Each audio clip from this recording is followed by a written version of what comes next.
Good morning, everybody. And it actually is morning. I actually am recording this on Monday morning, July 29th. This is our July 29th edition of Shank's Children's Lit Show. Um, we're getting into the last 2 weeks of class. It's kind of hard to believe. We're at the end of July and we have 2 more weeks to go. I'm going to try to make this week relatively light because there's a lot going on next week. And as we wrap things up, if you want to start reading ahead, we're going to finish up Wonder this week. If you want to start reading ahead, we're going to be looking at historical fiction as our last genre next week. And we'll be reading a couple of books, Number the Stars, which I think is a pretty quick read, and Towers Falling, which is also a pretty quick read. So when you get done with Wonder, I would suggest you get started on those, even though the assignments for those won't be due until next week. Because as I said, we got a lot going on next week. We're wrapping up the semester. At the very end of next week on Saturday, both the final paper and the final exam will be due and will be done. And so everything's kind of preparing for the big wrap up. So as I said, this week I'm going to keep it kind of light, give you a chance to finish reading Wonder if you haven't already. Then we'll talk about Wonder on Thursday's lecture and then get ready for next week. So that's what's happening. Hope you had a nice weekend. Charlie was here. He was at least on the floor. I don't know where he is now. So maybe he'll make an appearance by the end of our show. He's much more popular than me. He gets more fan mail than me, obviously. All right, first thing I'd like to do is go over the homework for Thursday or before Thursday's next video. So let's start with that. Speaking of Charlie, there he is. All right, so the assignments that are due by midnight on Wednesday, obviously, again, watch this lecture, take note of the numbers, and we might as well get started on that. I have them written down this time. I always forget to write them down, and then I have to make them up as I'm going along. First number will be 11. 11 will be our first number. All right, so take note of the numbers in the sequence and include them in your homework. All right, then, of course, finish reading Wonder. I ask you to get started on it today. It's probably, well, not probably, it is the longest book that I have you read this semester. So I thought I'd break it up into halves, basically. If you went ahead and read to the end, you're ahead of the game. And like I said, you might start looking at the other two books that we're going to do next week. But finish reading Wonder, officially finish reading it. A couple of corresponding pages in the packet, 190 to 193.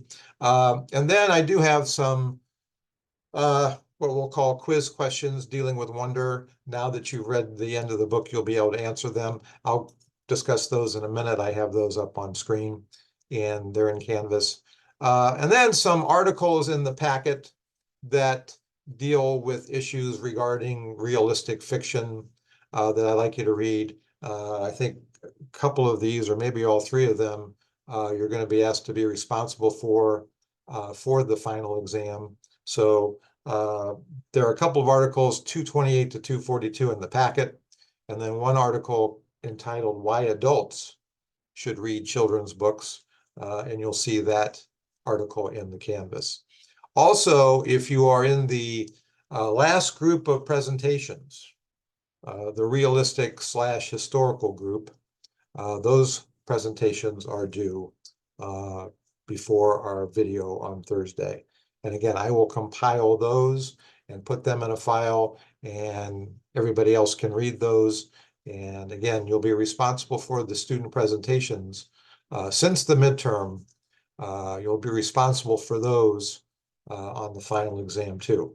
Also, I think I'll take some class time on Thursday's video to prepare you for the midterm, even though you're not going to take it until the following Saturday.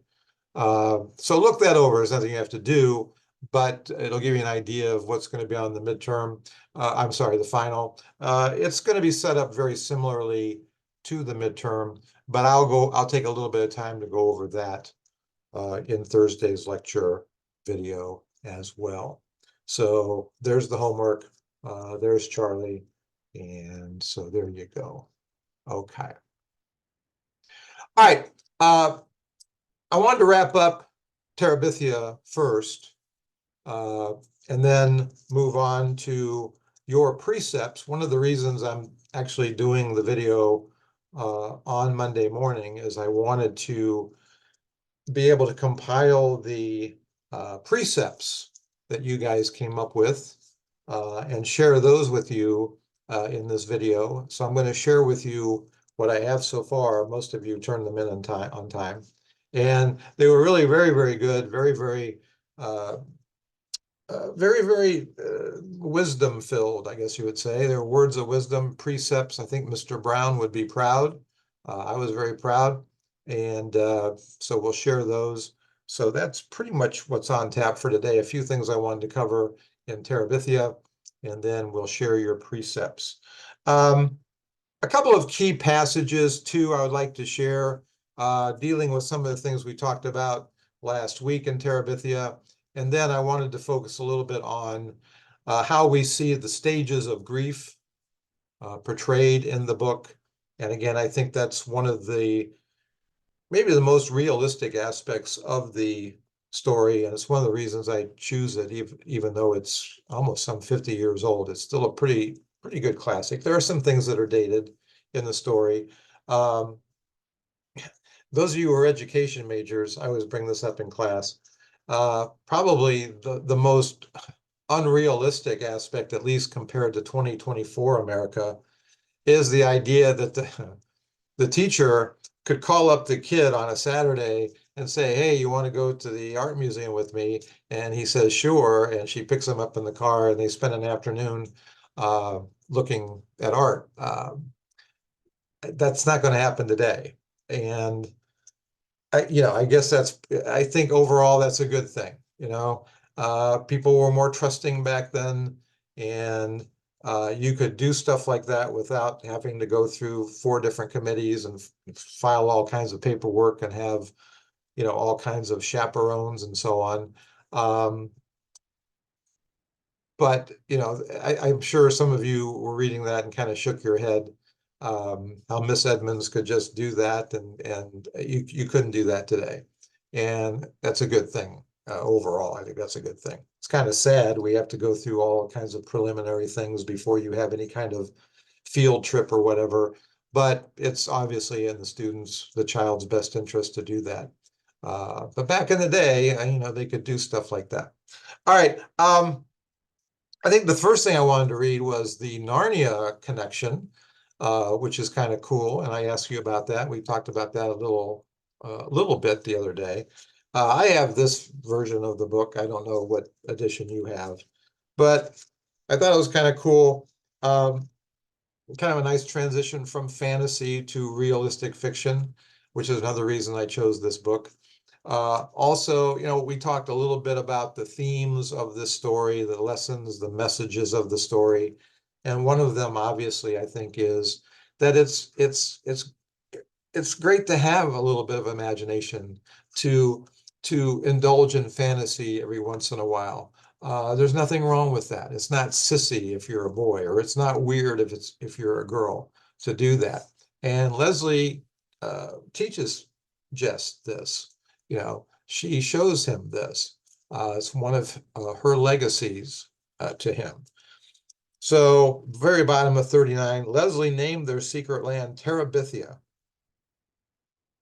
And she loaned Jess all of her books about Narnia, so he would know how things went in a magic kingdom, how the animals and the trees must be protected, and how a ruler must behave. That was the hard part. When Leslie spoke, the words rolling out so regally, you knew she was a proper queen. He could barely manage English, much less the poetic language of a king. So she bases the whole premise on the story that we read prior. She says earlier, I know it could be a magic country like Narnia. And the only way you can get in is by swinging across on this enchanted rope. Now, of course, that's a bit of tragic foreshadowing. Her eyes were bright. She grabbed the rope. Come on, let's find a place to build our castle stronghold. And of course, he's afraid of everything. Oh, I don't want to do that. I'm afraid to go across on the swing or on the rope. And what if this happens or that happens? And she's fearless, and teaches him to be fearless. So I love the Narnia references to the book. I hope you did too. A couple of other passages I wanted to share. We touched on some of these already.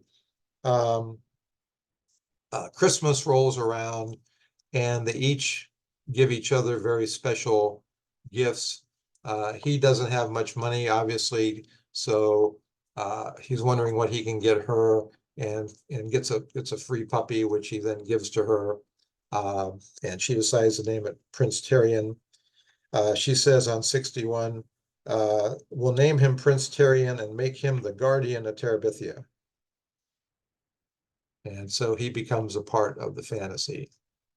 And meanwhile, she has money, and so she can afford to get him a really wonderful gift, very expensive gift too, I imagine, for the time. A box of watercolors with 24 tubes of color and 3 brushes and a pad of heavy art paper. And notice she's very humble. I mean, we talked about this the other day. She has money. She is from a higher class, but she doesn't flaunt that. She doesn't make a big deal of it.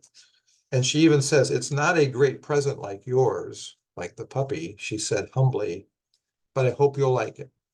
So, they exchange Christmas gifts.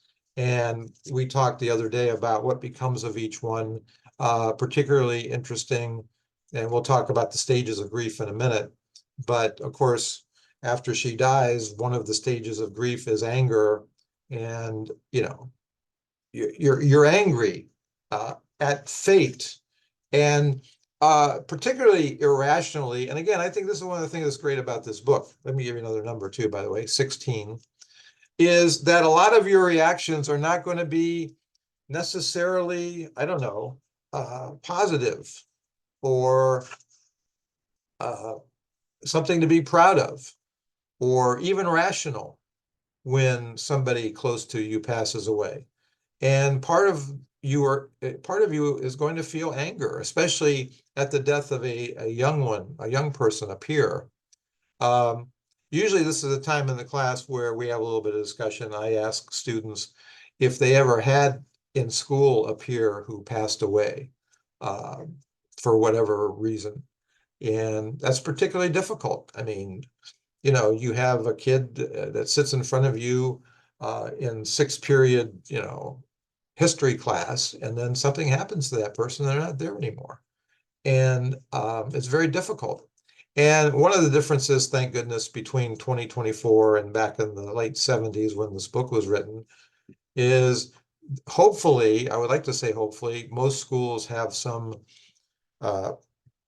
programs in place, advisors in place, counselors in place, so that if something like this does happen, they're there to help.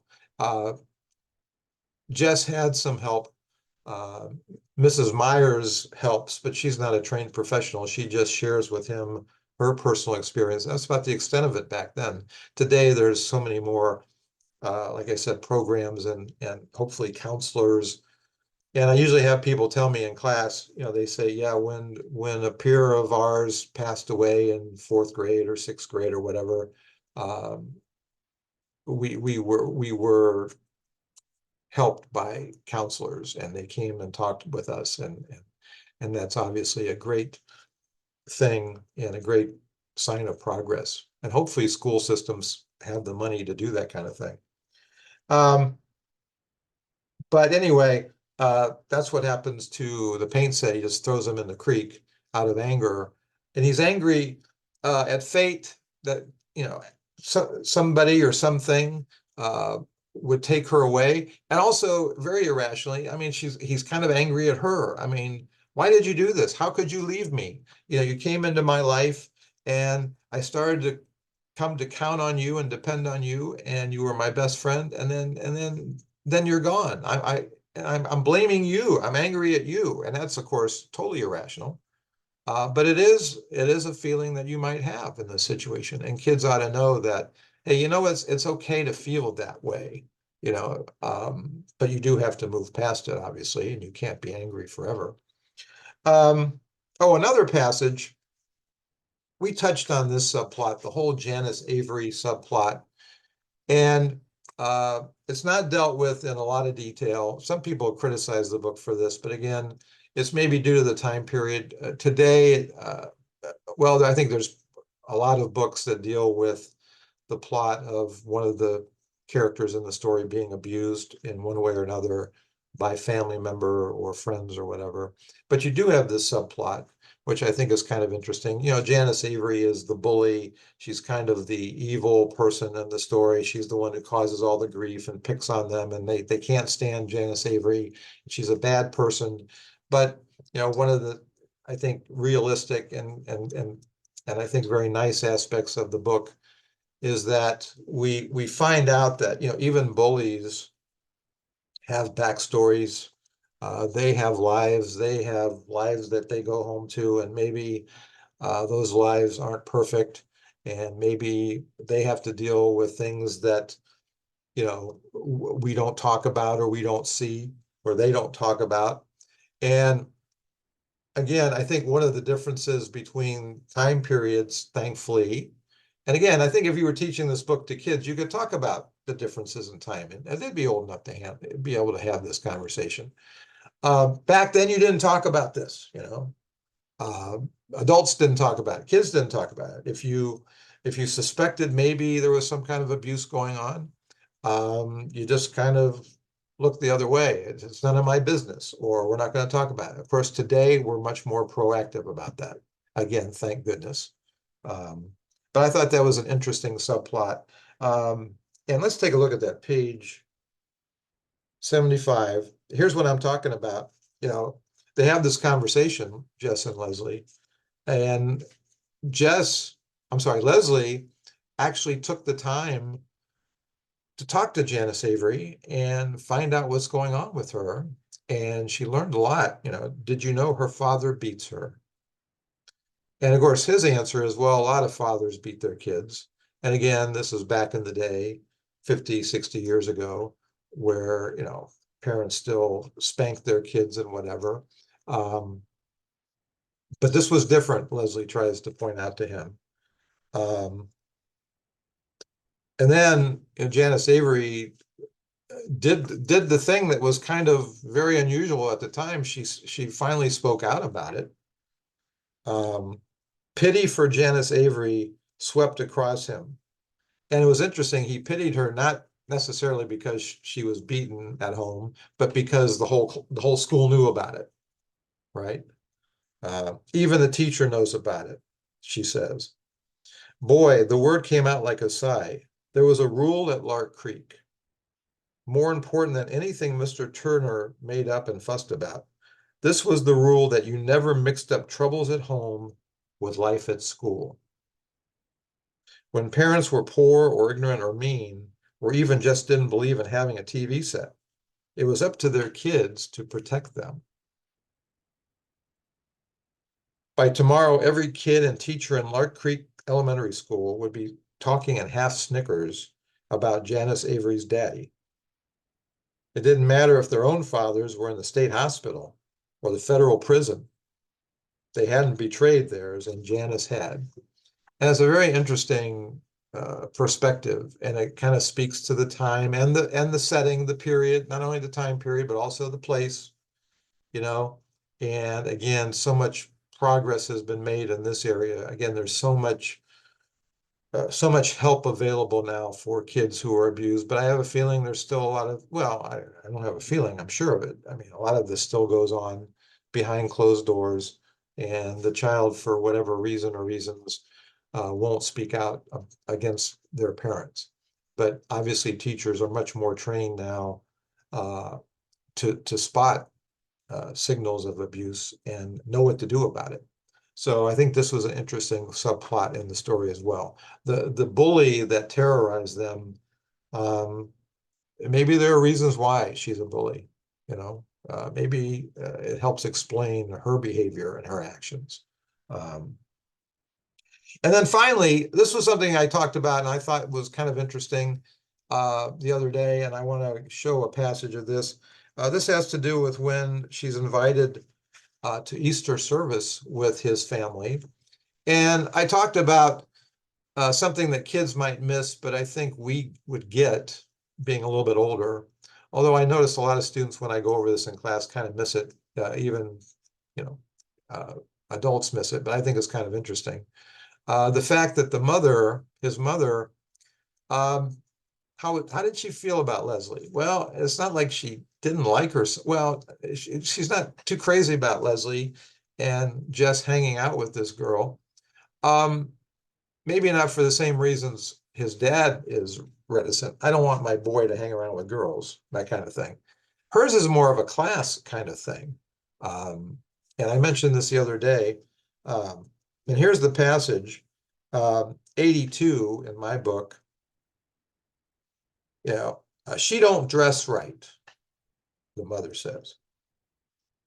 Her mother's thin face drooped. She bit the outside of her bottom lip in a way Joyce Ann sometimes did, and spoke so softly Jess could hardly hear her. And this is what the mom says: I don't want no one poking up their nose at my family. And that's so interesting. You know, this adult woman, mature woman,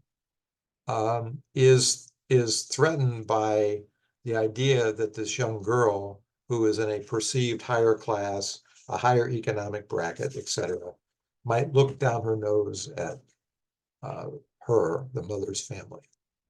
Very interesting.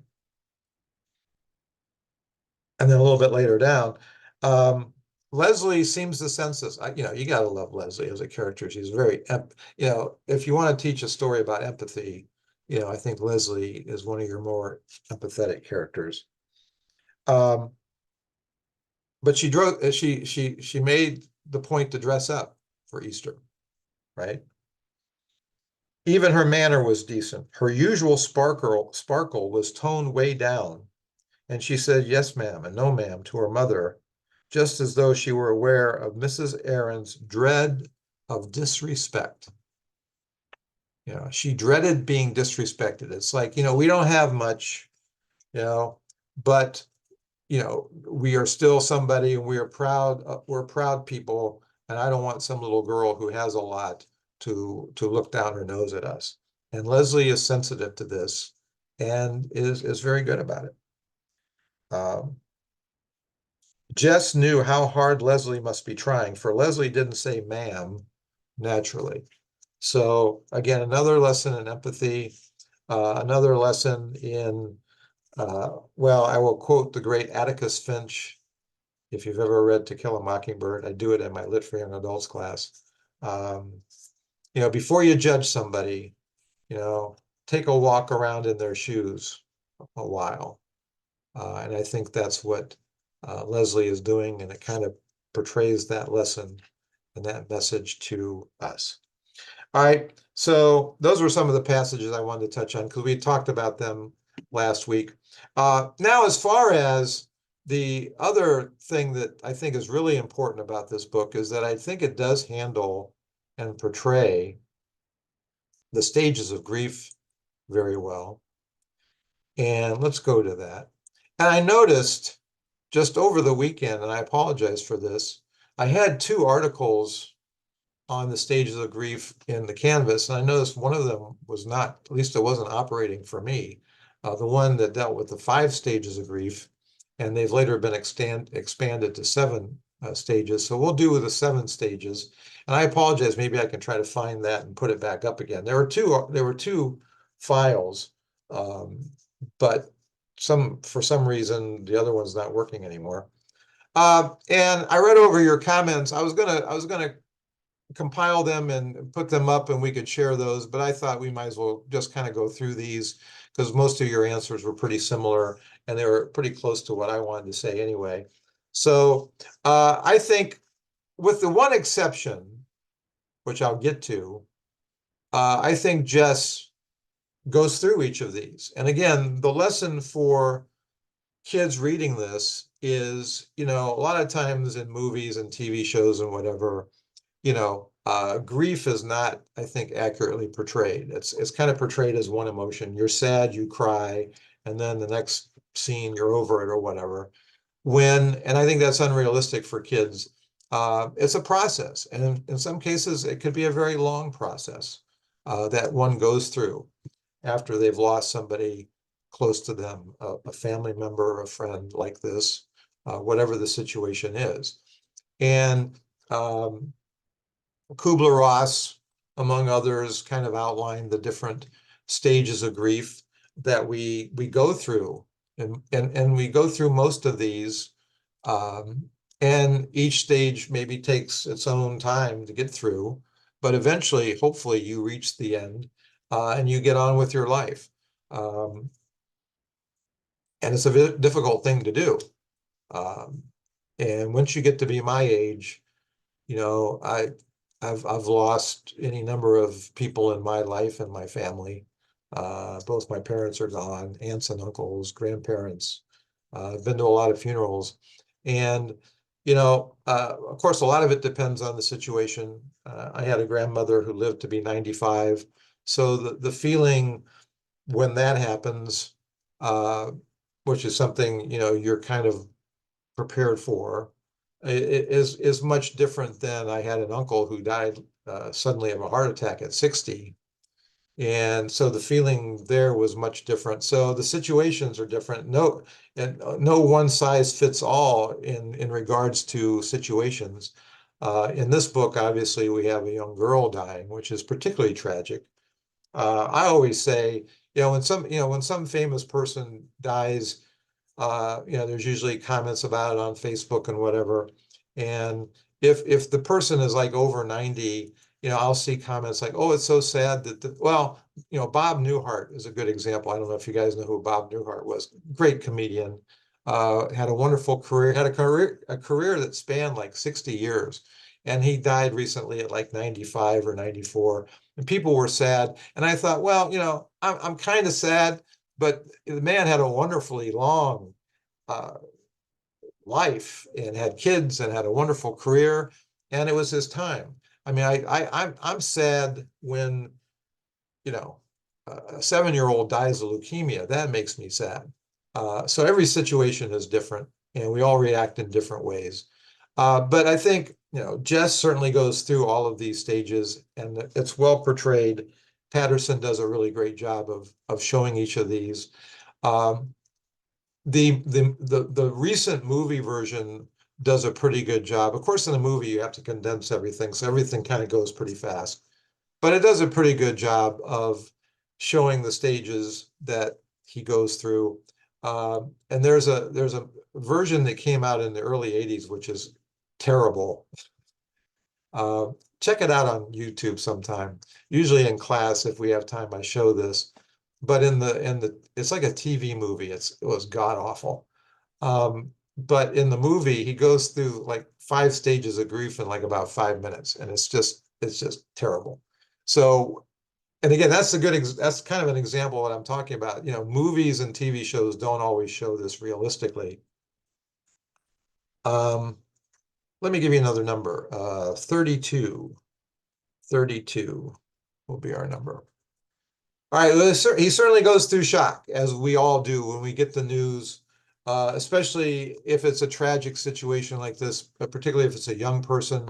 Like I said, if it's somebody in their 90s and they've been ill for some time, and you get that call, you're sad, but you're ready for that. The shock probably doesn't last that long in that situation. But my God, I just saw Leslie, and I just saw her yesterday, and she was young and vital, and I can't believe it.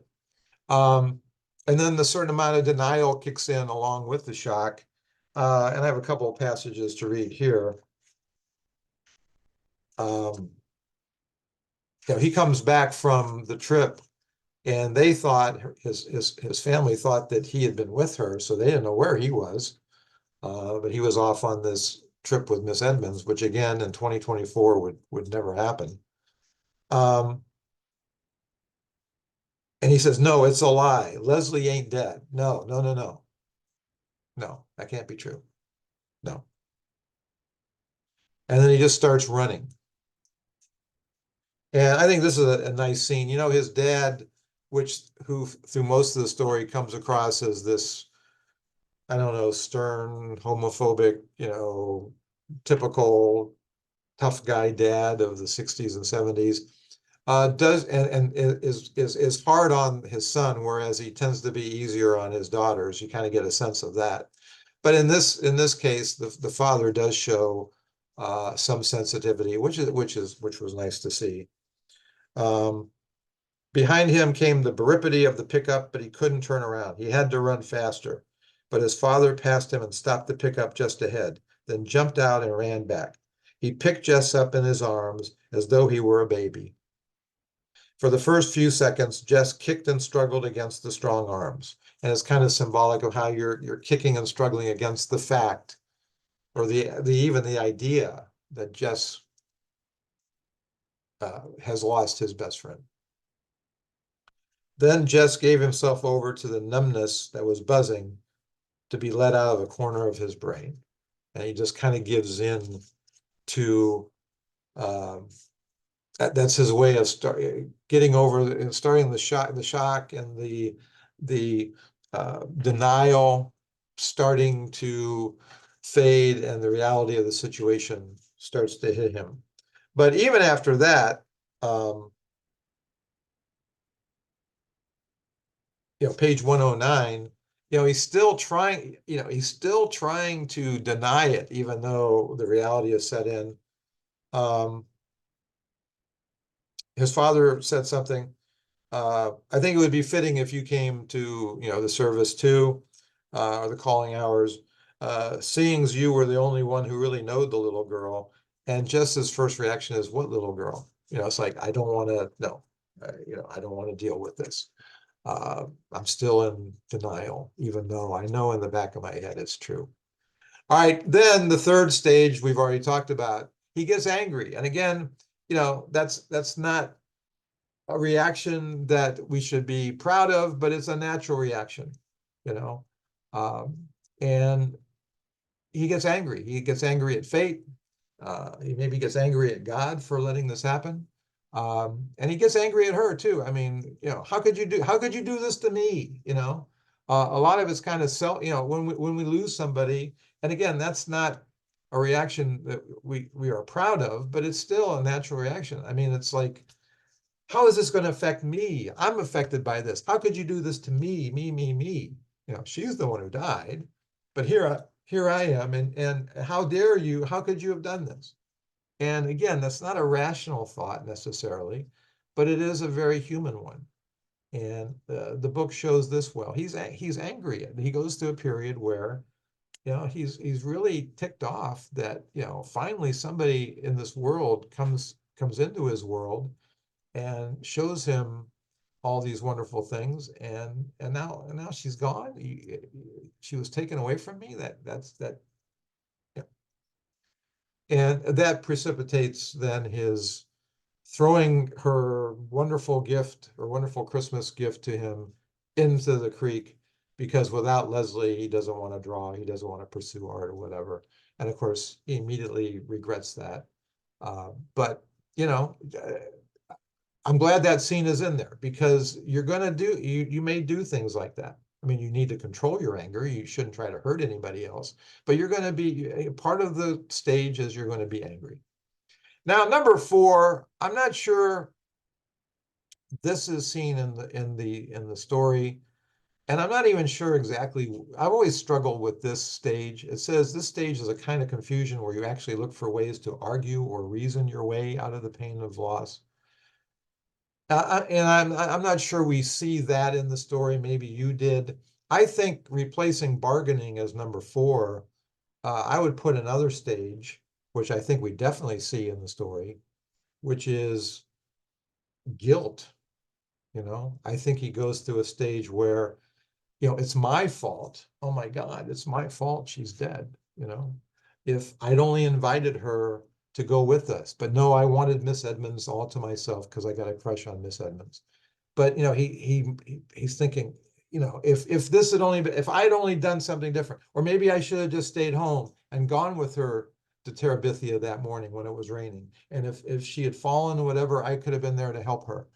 So it's my fault. I feel guilt for my role in this. And of course, that's not rational too. That's not rational. I mean, he didn't cause her death, but he looks at it that way. So I would substitute that stage for the bargaining. If it were me, I don't know if you agree or not, you don't have to. Then certainly he goes through a period of depression where he doesn't feel like doing anything. He's distracted at school. He's not into schoolwork anymore. Um, and as this notes, it's a dangerous stopover in the grieving process. And some folks never leave that place, sadly. And that's where I think, professional help, counseling can be a great value to anybody going through this, not just kids. So there is an extended period of time where he's depressed, he doesn't know what to do with himself. And then we go through testing, things start to get a little bit better here. And I guess the corresponding scenes in the book that sort of show this is, well, after he gets the talk by Mrs. Avery, no, not Mrs. Avery, what's her name? Mrs. Myers, excuse me, um, about how she lost, her husband. Um, I think, he starts to move past it and try to figure out a way to maybe live without her. And maybe most importantly, and I think a lot of us go through this, if we lost somebody, it's kind of like, how do we keep their memory alive? How do we honor their legacy? One of the things that can get me up out of bed is from grieving and crying all day, is, hey, let's do something in her memory, and that can get me back on my 2 feet, and I can begin to live life without this person by honoring this person, by um, doing something that would keep me busy, but also keep their memory alive. And I think that's where he starts to get the idea of uh, actually building a bridge, a real bridge, to Terabithia across the creek. So it's not something they have to use a swing or whatever to do. And he's very handy with tools. And the movie, at least the latest version of the movie, uh, starring PETA, by the way, um, does a really nice job. By the way, the movie's a great combination of, it's set in the realistic setting of the farm or whatever, but whenever they're in Terabithia, there are a lot of great special effects and so on that kind of show their mind creating all these wonderful things. I recommend the movie. It's actually a pretty good adaptation of the book. So, I mean, he starts to build up Terabithia. Instead of leaving it for good, he puts his skills to work and pays tribute to her in that way. And then I think, the acceptance starts to come in. And one of my favorite passages is toward the end. I'd like to share this with you. Um, well, on 125, Mrs. Myers talks about her grieving. And then it gets Jess to thinking, about the importance of Leslie and what she meant to him and still means to him. I mean, she will always be with him. I think that's another lesson we learn, or kids can learn from this book. The person may be physically gone, but they live on in our hearts and our memories and in our actions as well. I love this. This is a passage I love. It was Leslie who had taken him from the cow pasture into Terabithia and turned him into a king. He had thought that was it. Wasn't king the best you could be? Now it occurred to him that perhaps Terabithia was like a castle where you came to be knighted. After you stayed for a while and grew strong, you had to move on.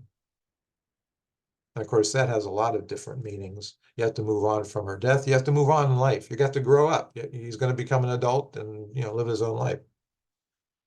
For hadn't Leslie, even in Terabithia, tried to push back the walls of his mind and make him see beyond to a shining world, the shining world that was huge and terrible and beautiful and very fragile. I mean, that's what life is. Terrible things happen. If you live long enough, awful things are going to happen to you, and you're going to see awful things, and awful things are going to happen to people in your life, but it's also a place where great, wonderful, beautiful things happen too. That's the trade-off, isn't it? Huge and terrible and beautiful and very fragile. Handle with care everything, even the predators. Now it was time for him to move out. She wasn't there, so he must go on for both of them. It was up to him to pay back to the world in beauty and caring what Leslie had loaned him in vision and strength. So I got to pass it on. As for the terrors ahead, for he did not fool himself that they were all behind him, well, you just have to stand up to your fear and not let it squeeze you white. Right, Leslie? Right. So throughout so much of the story, I'm afraid to do this. I'm afraid of, I'm physically afraid of doing some of the things you're going to ask me to do. I'm also afraid of going outside my comfort zone and what people are going to think about me. I'm constantly afraid to do the things that I want to do. And you got to move past that fear. And he moves past it and he learns that lesson. And then the wonderful last scene, and this is done well in the movie too. The little girl who plays his little sister is adorable in the movie. As evidence that he is ready to pass on her legacy that she gave to him, his little sister followed him that day and gets kind of stuck, and he rescues her. And then the little girl he slapped, by the way, we talked about this last week, and to make it up to her, and also to pass along the legacy of Leslie, he's going to make her the princess or the queen.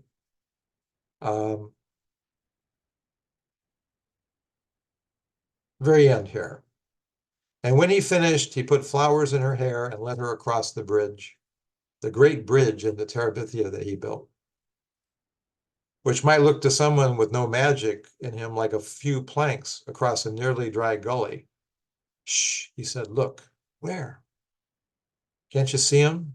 All the Terabithians lined up on tiptoe to see you. Me? Shh, yes. There's a rumor going around that the beautiful girl arriving today might be the queen they've been waiting for. And the story ends with this wonderful moment with his little sister. And so, it's a mix of the, fantasy elements, but real life intervenes, but that shouldn't keep us from still engaging in fantasy and having an imagination and passing that love for adventure and imagination on to others. So it's a wonderful book. It's a classic. And again, we talk about it in terms of realistic fiction. I wanted to focus on how it, really shows, I think, pretty well the stages of grief and the process of grief.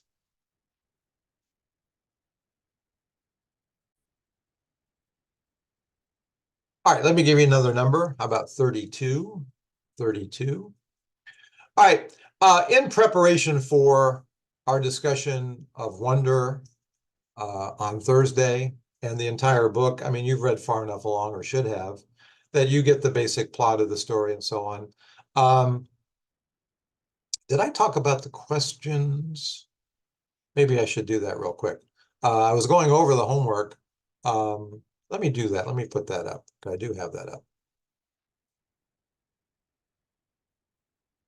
All right. The quiz questions, so to speak, are the ones that are highlighted here under the wonderful stuff file. Do you see what I did there? I'm so clever. That's why they pay me the big money. And I think all the questions that are highlighted are pretty self-explanatory. So short answer questions to these. I'd look over the other questions just for argument's sake or for discussion's sake, or maybe to better prepare for any question I might ask you on the final. But the ones in yellow are the ones I want you to answer for a total of 30 points. I mentioned this, I think, somewhere in passing, that one of the interesting things about this book is that it's told from different points of view. And if you've read at least halfway through, you know what I'm talking about already. So there's a question about that. Mr. Brown's first precept is choose kind, which I think is obviously one of the big themes, messages, lessons of the story. So I think, again, I'm not going to go through all these. I think they're all pretty self-explanatory. Number 12, I mean, if we're judging this book on how realistic it is, we should be able to criticize it if it's not realistic. So I usually have some pretty good answers to number 12. So were there any, after you've read the entire book, are there any aspects of the story that you consider to be a little bit unrealistic for whatever reason?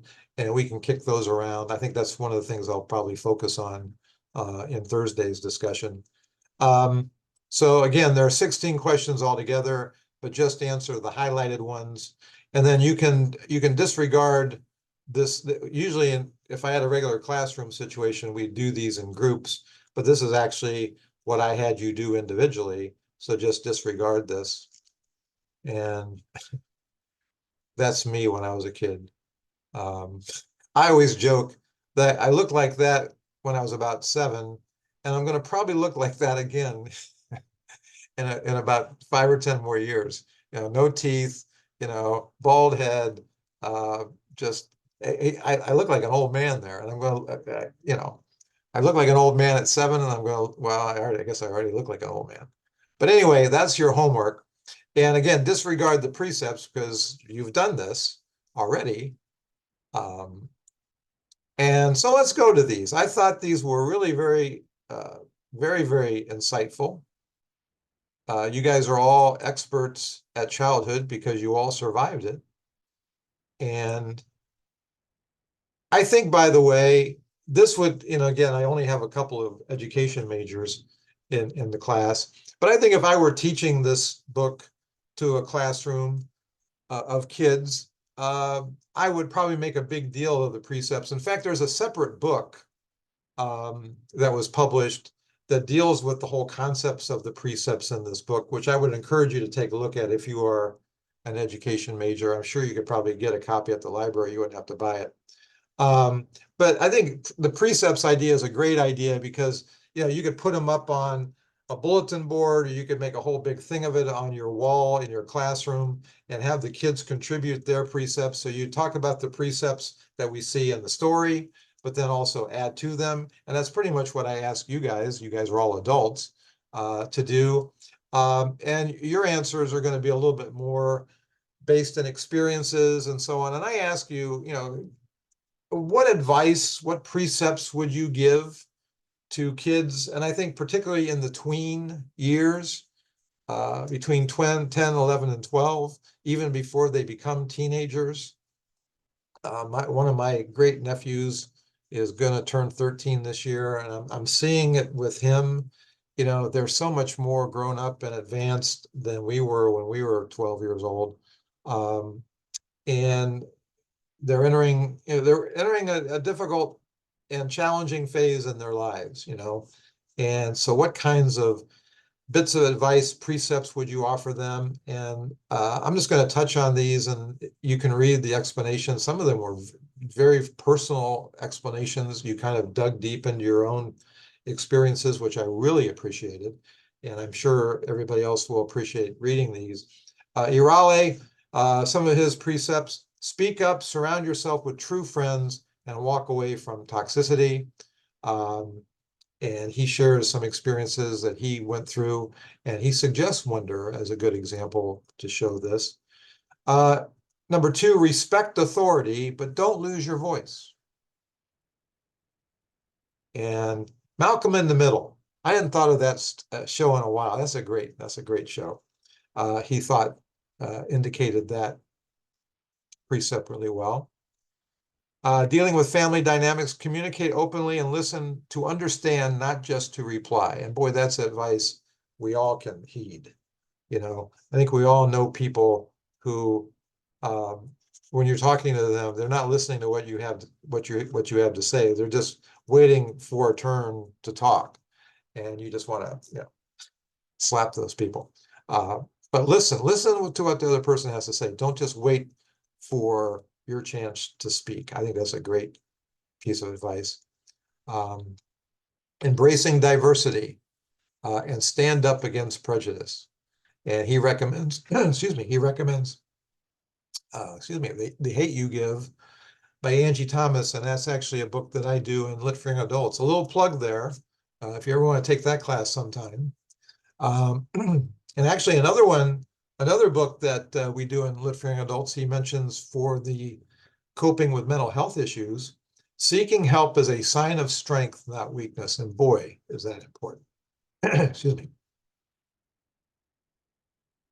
And he suggested 13 reasons why. And he mentions the show. I teach the book in Lit for Young Adults. The show, the first season, I thought was a really good adaptation of the book. And then, I think they have like 3 seasons of it now, and they kind of went off in different directions, and they kind of lost the show kind of lost me, but I thought the first season did a pretty good job. Very controversial book, though, on a lot of banned and challenged book lists because it deals with the issue of teen suicide. Emma, drug problems exist. We need to learn how to deal with those as kids. She recommends learning not to drown.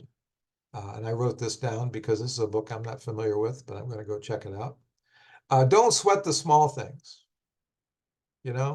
I think that's great advice for kids of any age, really. Sometimes we get too wrapped up in things that ultimately aren't that really important. Be mindful of what you are posting on social media. And of course, this is an issue that kids in my day didn't have to deal with, maybe even when you were younger. Uh, I guess you guys are the first generation who have kind of grown up with social media, but certainly kids younger than you deal with it. Like I said, my great nephew is like 12 and he's got his own phone and he's on social media and so on and so forth. Read books about people who are unlike you. That's where the empathy comes in. I think that's a great example. And she mentions I'll Give You the Sun by Jandy Nelson, which is another one I was not familiar with. So I made a note about that. I want to read that. Haley also talks about the importance of diversity, respect everybody, people who are different from you in whatever way. And she notes a couple of works that do that. Red, White, and Whole, roll with it. I don't know if you guys have had this experience. I was lucky in my childhood. We never moved. We didn't have to move. So I stayed in the same house all the way through until we moved when I was a sophomore in high school. But by that time, I was old enough to handle it. And I still was going to the same high school. It was a private school, Walsh Jesuit, if you're interested. And so, but I knew kids that, had to move frequently, and that can be very, very difficult, especially in those tween years where you're trying to build relationships and friendships and peer relationships, and then you keep moving. It's very difficult to do that. And she recommends Finally Seen and Ahmed Aziz's Epic Year. Family shows up in many ways, but it's not the same for, family means different things. It's not just one thing. Family can be defined a number of different ways. Tumble, story of a tween girl who has been adopted, trying to learn about her biological family. Sounds like a very interesting story. Tight by Tori Maldonado. Sibling issues, sibling rivalries can really come to a peak during the tween years. Sibling relationships can be very complicated, but also very rewarding. There may be times when you hate them and you want to fight them and you can't stand to be in the same room with them, but there'll be other times when they'll be your best friend and they got your back and you'll establish a relationship that hopefully will last your entire lives. She has a couple of suggestions there. We should also be very conscious of disabilities. Disabilities come in many forms. She says some are noticeable, but some are not. And I think that's important to realize and think about. Rules by Cynthia Lord helps do that. Haley dealt with, I already did that one, I'm sorry. Thought I did. Lauren, wonder teaches tolerance is not enough. We have to work on our empathy. Hey God, It's Me, Margaret. Classic book I think I mentioned in some other context last week. Deals with, this is what tweens go through, puberty starts to hit and there are changes in your body and you got to deal with those. And for girls, that's the time when you have your first period. And that's just, a major, major event in your lives. Another precept, your choices define you, she says, and inside out too, which I need to see. I really want to see that.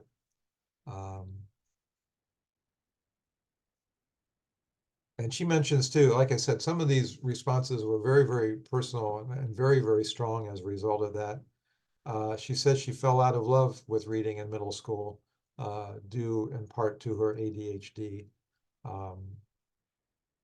Wonderful explanation of that. Unfriended by Rachel Vale, she suggests, I had not read that one, so I put that on my list of things to read. And the seventh most important thing also deals with that.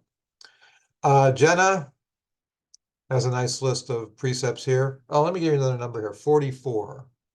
44. Confidence doesn't come from the approval of your peers. You get to decide who you want to be. And I think I mentioned this before,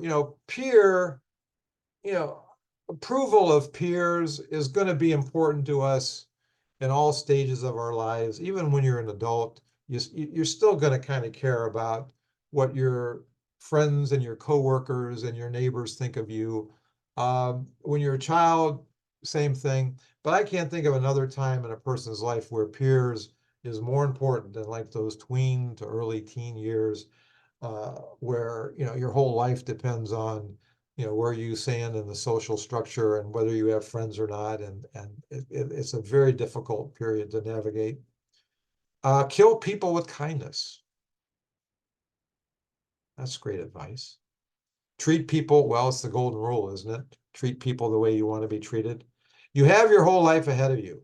Oh, this is great. I mean, this is great advice. Looking back, if I could say something to a kid who's going through a rough time at 13, stick with it. It doesn't last forever. It's not always going to be like this. Eventually all things must pass, as a great songwriter once said. And, yeah, it won't always be like this. Something that seems like a big deal now probably won't be a big deal in 5 years. Think back to, and this is a great way to show it. Think back to something that happened a few years back that made you feel this way. Is it a big deal now? Probably not. Probably not. And I think if I had one piece of advice to myself, my young self, I'd probably say something like that. This shit that you're going through, it doesn't last. Or what's the expression? What's the best way to get through hell? Just keep going, or something like that. I think I screwed that up, but you get the idea. If you're going through hell, keep going. You'll eventually get through it. Friends come and go. That's an interesting one too. You begin to realize that those friends that you had when you were a child and you thought, oh, we'll be friends forever. Well, it doesn't always happen that way. People move, you go to new schools, and all kinds of things happen. You're really fortunate. I think you're fortunate if you have childhood friends who become lifelong friends, and that's a very rare but very special thing. Some of the recommendations, Out of My Mind by Sharon Draper. I am familiar with that. That's a great book. Dream Sleeves. Again, one of the reasons I love these assignments is that it calls to my attention works that I'm not familiar with. Um, Dream Sleeves is a story about a girl experiencing crushes and changing friendships, also dealing with a father's drinking problem. Um, Walk Two Moons by Sharon Creech, getting through life with her single father. So again, uh, family can be a number of different things. It's not necessarily the traditional mother-father situation. Uh, Interesting. Gabby's communication is key. This is something her mom says all the time. Just be yourself. Do not neglect family relationships. This is good advice too. I think we all go through that period, usually around the time you're 12, 13, 14, where again, what peers are doing are so much more important than what family is doing. I think we all go through that period where your mom says, "Okay, we're going to Aunt Margaret's tonight for a picnic," and you go, "Oh, Christ, do I have to go to Aunt Margaret's? I'd rather be out with my friends hanging out or whatever." Um, get past that because your family is going to be with you forever. Your friends, well, like we saw earlier, the friends come and go. So do not neglect family relationships. Go to Aunt Margaret's picnic. You may not want to, but you'll be glad later on that you did, because Aunt Margaret may not always be around. Um, we recently in my family, back in the 80s, when my nephews were growing up, my brother was one of the first people I knew with a video camera, you know.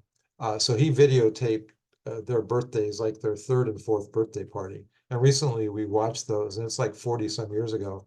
And you see all the people in the picnic, and most of them are gone. And we cherish that video because, those people are not with us anymore. And you need to appreciate them when they're still around.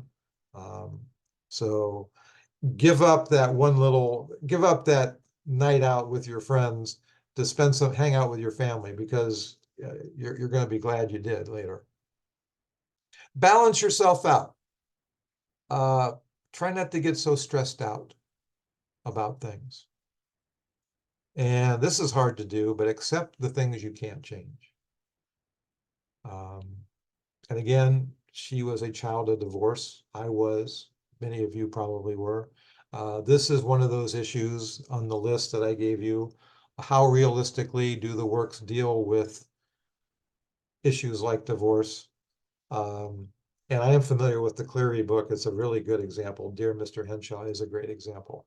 Um, and reading books like this helps perhaps a child going through that experience, as many of us do.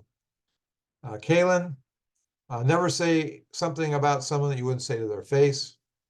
Uh, I love this. The grass is greener where you water it. Make the most out of any situation. This is pretty good. No one is ever looking at you as hard as you think they are.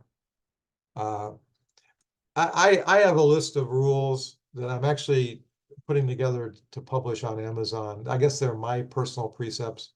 I'll let you know when it's on Amazon so you can buy it so I can make some money. But I have a variation of this. My precept regarding this is you wouldn't worry so much about what other people thought of you if you realized how seldom they do. You know what I mean?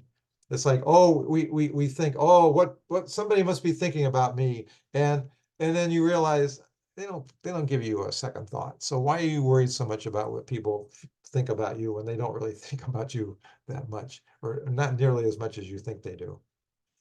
Some friends are just meant for a specific time, so friends come and go. No one's life is perfect. They can look perfect, but they aren't. And I guess this is a great message, especially if you get tied up in social media. We always put our best face forward on social media, don't we? I'm guilty of this in Facebook. I never go on Facebook and say, oh, today's lesson sucked. I screwed up 10 times. Um, or I've been reading these essays and they're awful. I hate my students. I hate my life. I can't stand being old. I don't bitch on Facebook. It's always, hey, you know, this is a great day. Because I do that not just to be a phony about it, but I'd rather, focus on the positives and not the negatives. But I think we all do that. So if you spend any time on Facebook, you think, my God, everybody else is living a wonderful life, and my life sucks. Well, just be aware that we all do that, and nobody's life is perfect. Don't change yourself for the approval of someone else, and that's great advice for teenagers. Oh, another great quote. This isn't mine. This goes back to Zen philosophy. I love the quote, comparison is the thief of joy.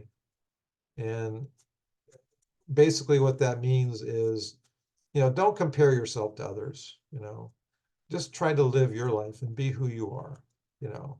Uh, if you compare what others have to what you have, or, you'll be in misery. So don't do that. And here's a list of her recommendations, including Wonder, Inside Out too. Again, I got to see that. And the Babysitter's Club. And then Grace writes that change is sometimes uncomfortable, but often the greatest adventure. I mean, go outside your comfort zone. I tell, this is maybe hard for kids 10, 11, 12, because they don't have access to a car, they don't have any money. But I'm telling I teach an honors colloquium, and I have them for 2 semesters every year. And these kids are 18, 19 years old, or right out of high school. And I know they have other obligations, not including, especially, schoolwork and so on. But I always tell them, this is the time in your life to try new things and go outside your comfort zone. Because if you don't do it now, you're probably never going to do it, Be spontaneous, If there's something you feel like doing, just do it. I mean, I'm not saying you should break the law or whatever, but you know what I mean? Because once you become an adult and you have a job and you maybe have a family or whatever, and you're 30 and 40, you're not gonna take chances then. So take the chance now. I mean, this is the time in your life when you should do it. Again, another encouragement to be yourself, And if you're yourself, you will attract others to you who are like you and who like you for who you are. And that's what you want, really. If you pretend to be somebody else and you have friends, then you're never sure whether or not they really like you for you, or just for the person you pretend to be. And of course, this is a teenage issue. It's been timeless throughout history. Let me give you another number. 40. Did I give you 44 already? Yeah, I already lost track of my numbers. 44 will be our fourth number. If I haven't given that to you already. Stargirl, great story. Usually somebody presents that in children's lit. Your worth is not determined by what you look like, appearance. And again, kids are bombarded with images of what the perfect girl should look like, what the perfect guy should look like. And again, comparison is the thief of joy. You look at these people, these glamorous people, and you say, oh my God, I don't look like that. I'm not thin like that. I'm not handsome like that, whatever. And you're miserable. And she suggests Howl's Moving Castle as a good example that shows that. With kindness, you can make a home anywhere. Choose kind, which again is our major theme in Wonder. We see it in The Wild Robot. And the best of friends can be made in the unlikeliest of circumstances. Be open to other kinds of people. We tend to have friends in our own group who look like us and feel like we do, but be open to that. And A Boy Called Bet is her example of that. All right, so I think we covered all the ones. Let me go through them.